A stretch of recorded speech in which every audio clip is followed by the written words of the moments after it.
عن ابی ہریرہ رضی اللہ تعالی عنہ قال قال رسول اللہ صلی اللہ علیہ وسلم اذا دخل شہر رمضان فتحت ابواب السماء وفی روایہ فتحت ابواب الجنہ وغلقت ابواب جہنم وسلسلت الشیاطین وفی روایہ فتحت ابواب الرحمہ۔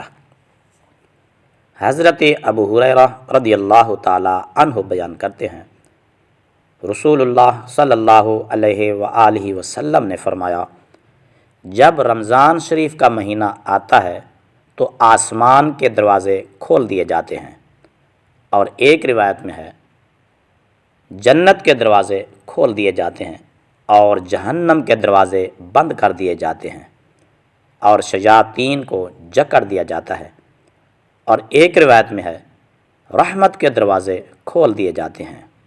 متفق علیہ۔ اس حدیث پاک کو امام بخاری اور امام مسلم دونوں نے روایت کیا ہے۔